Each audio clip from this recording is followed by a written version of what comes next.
The year was 1954. The location: Haneda Airport, Tokyo, Japan. On an otherwise normal day, a European man disembarked from a plane carrying a passport that seemed entirely ordinary. He approached the customs desk, ready to proceed through immigration, just like any other traveler. Except there was nothing ordinary about this man's passport. He claimed to be from a country called Taured. The Japanese immigration officers examined his passport closely.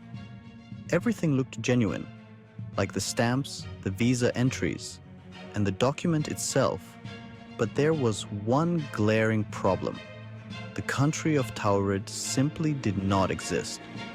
They asked the man to point to his country on a map, and without hesitation, he pointed to the area between France and Spain. The problem? In that exact spot lay the Principality of Andorra, a real and well-known country. But the man was insistent. His passport and papers were from Taured, and his country had existed for over 1,000 years. He appeared to be an average man in his mid-40s, speaking fluent French, but also knowing several other languages, including Japanese.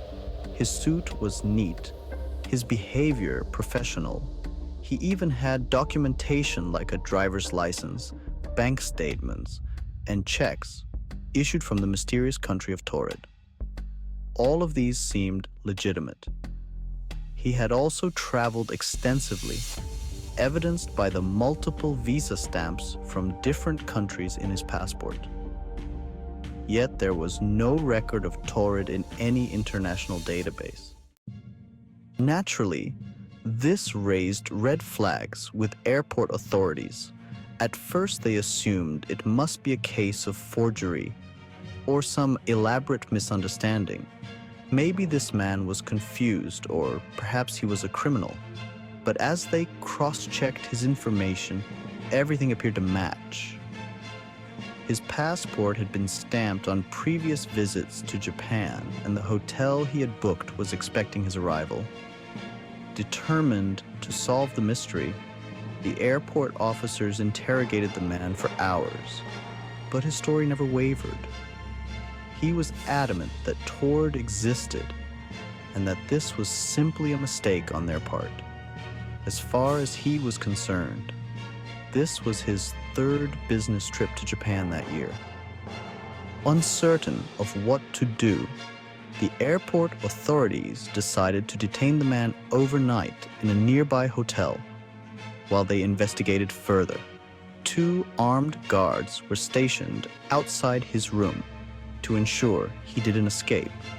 His documents were confiscated for further inspection. But the next morning, something inexplicable happened. When the guards entered the room, the man was gone, vanished without a trace. Not only had the man disappeared, but so had all of his documents: the passport, the driver license, everything. Authorities searched the area, questioned hotel staff, and even scoured security footage. But there was no sign of the man from Taured. He was simply gone. Was he a time traveler? A visitor from a parallel universe where Taured really exists? Or was it all just a hoax, one of the most elaborate pranks of the mid-20th century? Despite numerous theories, the case of the Taured man remains unsolved to this day. Some believe he was part of an elaborate government cover-up, while others speculate he slipped through the cracks of a different dimension. There's no concrete evidence to confirm his existence, nor to disprove it. So, what do you think happened to the man from Taured? Did he come from another world? Or is there a more mundane explanation behind this mystery? Let us know your thoughts in the comments below. And if you love stories about the unexplained, hit that subscribe button for more unsolved mysteries.